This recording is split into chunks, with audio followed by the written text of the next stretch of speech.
Olá, pessoal. Estou de volta com as nossas videoaulas depois de um certo tempo, mas estamos aí de novo com vocês, ok? Sou Elbio Brignol, vocês estão no meu canal Dicas de Ajuda ao Administrador e hoje eu já trago aqui para vocês mais um assunto muito interessante: cultura e clima organizacional. Por se tratar de um tema bem extenso, eu optei por dividir em duas videoaulas, tá? Então, a primeira agora a gente vai tratar de cultura organizacional e a próxima a gente trata sobre clima organizacional. Apesar dos dois assuntos estarem entrelaçados, eu resolvi separar para ficar melhor, tá bom? Para não ficar muito extensa a aula, né? Então, muito bem, a aula de hoje é cultura organizacional e podemos dizer que, de um modo geral, dizemos que envolve um conjunto de valores, crenças, superstições, hábitos, costumes e os padrões de comportamento compartilhados pelos membros de uma organização. Então, cultura, ela é tudo isso aí, né, que faz parte de uma organização, que é uma coisa viva, com hábitos, com costumes, né, padrões de comportamentos compartilhados por todos os membros que trabalham nessa equipe, nessa organização. Denota a forma como as pessoas se relacionam. Então, ela fala sobre relacionamento, né? Ela expressa esses relacionamentos o tempo todo. E executam, como as pessoas se relacionam, executam os seus trabalhos. Na maioria das vezes, guiadas por normas formais e informais. Então, normas formais são as regras, né, que nós temos nas empresas. E informais são os combinados, né, que a gente tem para tratar, para levar o nosso dia a dia, que não estão escritas em lugar algum, no caso as informais, né? Mas são reconhecidas como válidas por todos, ou seja, todos os colaboradores respeitam essas normas, né? Cada organização possui uma cultura própria. Então, cada organização ela cria sua cultura. Muitas organizações, essas culturas surgem com líderes carismáticos, né? Pessoas que colocam alguma coisa nova dentro da organização e ela acaba ficando sendo identificada por todos os colaboradores, ela acaba ficando com uma regra informal ou com uma regra formal, né? Fazendo parte da cultura. Então, não se pode dizer que a cultura de um ministério, por exemplo, né, é, é a mesma em se tratando de federal, estadual, municipal, ou seja, né, cada lugar, cada estado, cada cidade tem uma forma de ser, tem uma forma das pessoas se comportarem. Então, a cultura dentro das organizações também, ela se molda, né, de acordo com o local onde ela está inserido. Ela recebe aí influências, vamos dizer assim, do local, né, onde a empresa está inserida. Dizemos dizemos que a cultura Dizemos que a cultura é decorrente do desenvolvimento de cada organização, dos seus membros, das dificuldades e dos desafios que enfrentam. Espelhamento das lideranças que se destacam e dos bons resultados obtidos. Então, a cultura ela pode, né, também estar baseada, ela pode estar alicerçada, ela pode estar vinculada a esses aspectos aí também de uma equipe, ok? As vantagens da cultura organizacional. Como a cultura pode contribuir para a nossa organização, né? Então, olha só, ela fornece uma visão compartilhada aos membros da organização, tá? Eles podem ter, né, uma visão que eles podem compartilhar dentro aqueles pontos, aqueles valores, né, que são divididos por todos. Ajuda a fornecer um sentimento coletivo de identidade. Então, ela ajuda a formar, a padronizar, fazendo com que aquilo, né, se torne algo, né, um documento de identidade da empresa, né, que demonstre quem é a empresa. Influencia o tipo de comportamento estabelecido entre os indivíduos e a organização, né? Então, como ela é uma coisa forte, uma coisa, né, viva dentro da organização, ela está sempre, né, ela está sempre influenciando esse comportamento das pessoas. Permite maior controle, ela propaga valores e normas desejadas. Então, você consegue, através da cultura organizacional, você consegue até colocar novas normas, novas regras, novos valores que você queira que as equipes desejados, né, que as equipes apresentem, que as equipes pratiquem dentro da organização.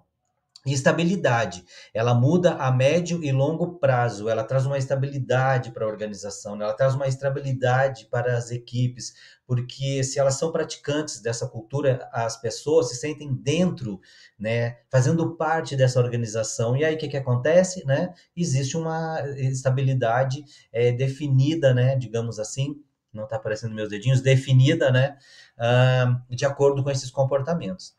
Dimensões da cultura organizacional. Então vamos lá. Os valores organizacionais referem-se à filosofia da empresa. Né? Os valores estão também relacionados com a filosofia da empresa. Refletem a visão compartilhada de como as coisas devem ser. Né? Então ela ajuda a compartilhar como os padrões, como as coisas devem ser, dando uma sensação de direcionamento comum para todos os seus membros. Cultura gerencial é um reflexo dos valores voltado para o conceito de autoridade na organização, em termos de estilos predominantes de liderança e maneiras de se solucionar problemas. Então, até nisso, até na solução de problemas, a gente pode aproveitar dessa cultura existente, né? Dessa forma de se viver dentro das organizações, até para isso, para uma solução de problemas.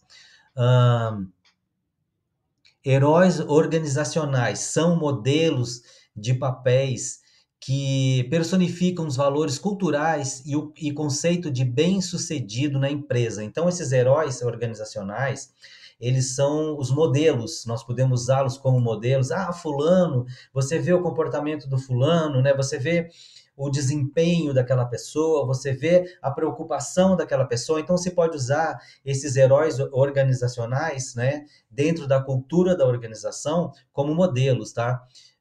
Não só, né, dos valores culturais, mas também, né, de bem-sucedidos, né,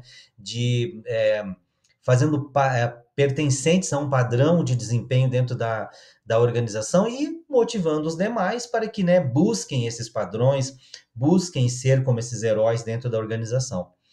Histórias e mitos das organizações são conversas que narram as crenças a respeito da empresa, refletindo o seu sistema de valores, dando ideia de como as coisas são criadas. Essas histórias, né? Sempre existe dentro das organizações, não é mesmo? As formais e as informais, né? Que a gente sabe, né? Uma conversinha com o popular, uma fofoquinha, né? Então, tudo isso acontece. Esses contadores de histórias das organizações disseminam o folclore e dramatizam os feitos heróicos, né, de seus personagens, os mitos, né? Ah, o doutor fulano, ah, o diretor, o senhor ciclano, aí ele faz, aí ele se esforça, né? Aí ele dá tal exemplo, né? Então, todos esses mitos aí também fazem parte da cultura. Tabus e rituais. Rituais são cerimônias especiais homenageando ou premiando as pessoas, né? Como festas, reuniões anuais, que são feitas, né? Divulgadas nas organizações. Tem também os rituais diários, como a hora do cafezinho, todo mundo se reúne, vai lá, toma seu cafezinho, bate um papo, né? Troca ideia sobre os assuntos do dia na organização, como a reunião diária de alinhamentos e resultados, a chamada rapidinha, né, que muitas empresas aí utilizam dessa ferramenta diária como recurso, né, para tratar dos seus assuntos. Por outro lado, os tabus trazem a ideia dos limites aceitáveis a respeito dos comportamentos e interações entre seus membros. Então, né, os tabus eles vão estabelecer aqueles limites, né, até onde eu posso chegar, né, até onde a empresa aceita meu comportamento como ele sendo normal, até onde eu posso agir fazendo parte dentro dos padrões, né, da minha empresa, entendeu? Então ele traz, né, isso aí. Também considerados inaceitáveis dentro dos diversos contextos, né? Então, também os inaceitáveis. Símbolos culturais. Esses são os artefatos materiais que têm o poder de representar a cultura da empresa. Podem ser mobiliário, automóveis, né? Então, nós temos lá um carro que está estampado, né, com os dados da empresa, ele representa, né, a nossa empresa muito bem. O mobiliário, tem uma cadeira na sala, na entrada, que foi do presidente, né? Então, ela faz parte da cultura da organização. o próprio ambiente de trabalho também, né? Estacionamento com vagas privativas, né? A vaga do diretor, a vaga do responsável do RH, entendeu? Então, todos esses fatores aí demonstram dentro da organização, né, a cultura. Imagens como logotipo, estilo de vestuário, né? Exemplo, as aeromoças dentro do avião, né? Todas elas com aquele estilo próprio, os comissários de bordo, enfim, né? De acordo com Bowditch e Bono, nós podemos, então, refletir a seguinte colocação deles. Elementos tangíveis são aqueles concretos, facilmente percebidos. O vestuário, a organização e disposição dos ambientes, né? As tecnologias de gestão, cultura organizacional. Nós temos a objetiva também. Então, a primeira que eu falei são os bens tangíveis, né? E esses bens tangíveis fazem parte também da cultura organizacional objetiva. Temos os elementos intangíveis, são relacionados às questões mais subjetivas, ligadas às crenças, valores, como nós já falamos, né? Símbolos, regras, tabus, enfim, né? Não são institucionais, regras não institucionais e tabus, acabei de falar. Então, essa aí faz parte da cultura subjetiva, ok? Então, vamos em frente. Visão de autores, vamos continuar então. Nós temos Sroor, que ele expressa que a cultura é aprendida, transmitida e partilhada. Não advém de uma herança biológica ou genética, né? Mas sim, ela resulta de uma aprendizagem socialmente condicionada, exprimindo a identidade da organização, tendo sido constituída ao longo do tempo, né? E serve de chave para distinguir diferentes coletividades dentro da organização, né? Então, ela não é uma coisa biológica, né? Ela é uma coisa que foi formada, né? Dentro da organização, foi criada, digamos assim, né? Ela foi criada, essa que é a verdade, dentro da organização. A IDAFT nos diz que a cultura de uma organização geralmente começa com um fundador, o líder, né, aquela pessoa que criou a organização, deixou sua identidade, né, para a equipe, que articula e implanta ideias e valores particulares como visão, uma filosofia ou uma estratégia comercial. Define duas funções decisivas de cultura, né, que é a integração interna e a adaptação externa. Integração interna é a pessoa fazendo parte da organização, né, e também se relacionando com a área externa, né? Então, adaptação externa, adaptação ao meio, né, onde essa cultura está. Um exemplo de um líder fundador, né, que deixou sua cultura na empresa, podemos falar do Abílio Diniz, né, que é um grande exemplo para todos nós, né, fez parte muito tempo aí do grupo Pão de Açúcar, né, então o Abílio realmente é um exemplo aí de um líder que trouxe essa cultura, né, deixou essa cultura no grupo Pão de Açúcar.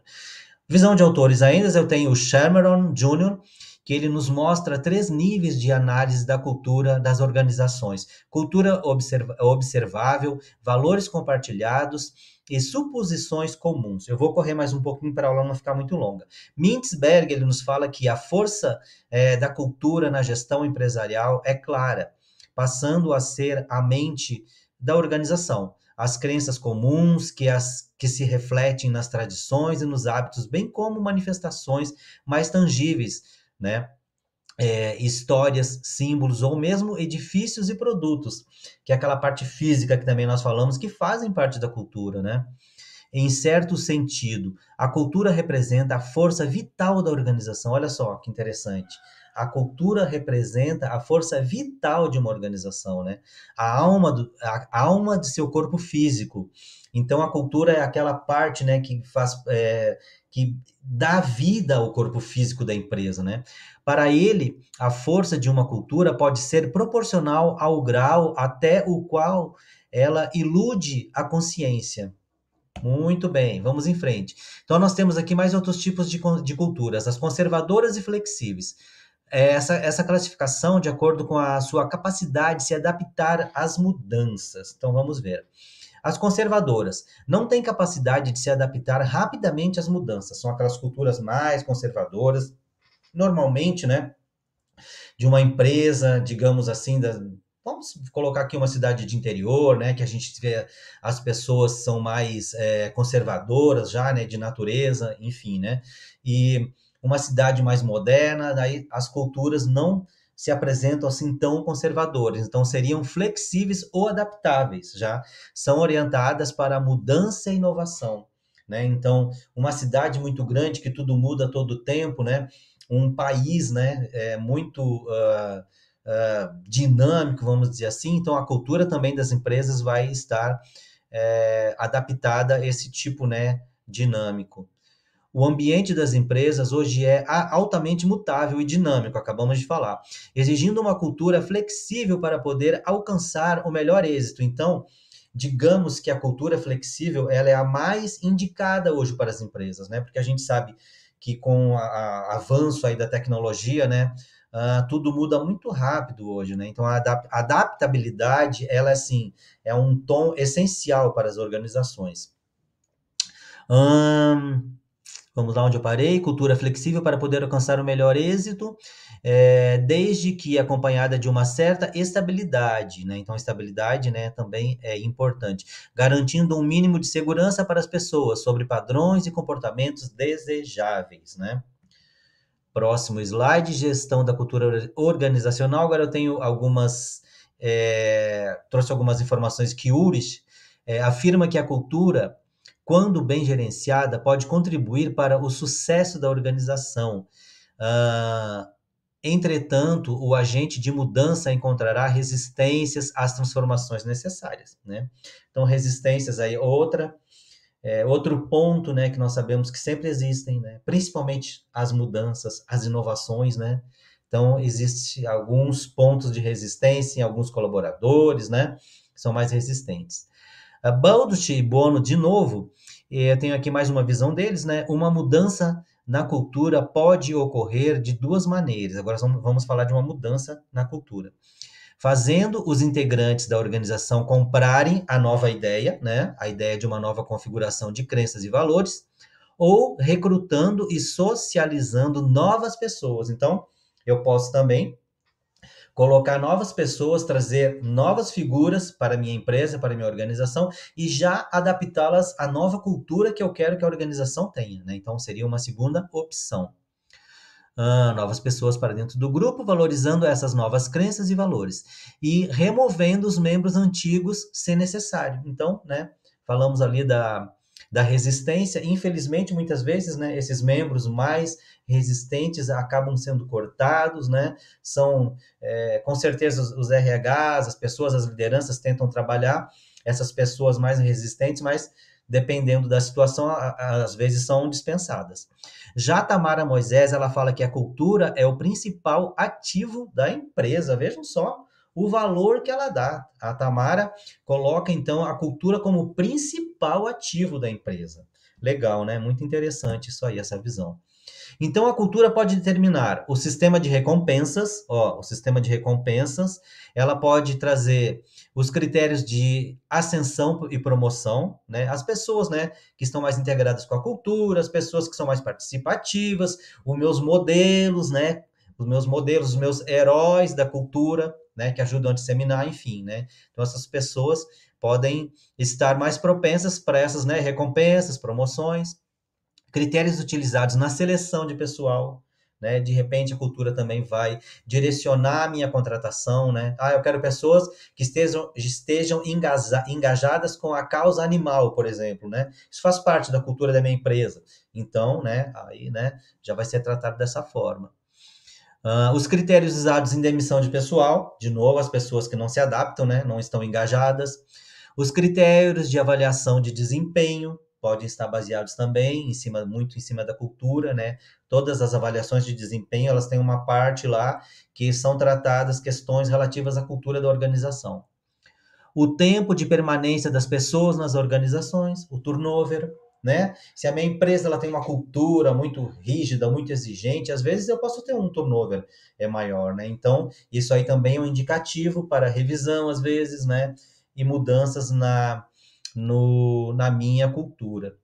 que Avenato fala que, segundo ele, a cultura possui as seguintes características: regularidades nos comportamentos observados, normas, valores dominantes, filosofia, regras, clima organizacional. Né? Todos esses pontos a gente já falou alguma coisa, né? Então, era isso, gente, que eu queria trazer para vocês hoje, com essa nossa aula sobre cultura organizacional. E a nossa próxima vai ser clima organizacional. Tudo bem, gente? Então, repito, estamos de volta. Espero que vocês nos ajudem a divulgar o nosso Dicas de Ajuda e que estejamos sempre juntos e que vocês deixem o seu joinha. Cadê? Deixem o seu joinha, tá bom? Que vocês gostaram da aula. Eu vi as últimas que eu tiveram até alguns comentários. Eu fiquei muito feliz em receber esses comentários de vocês. Obrigado, gente, e até a próxima aula.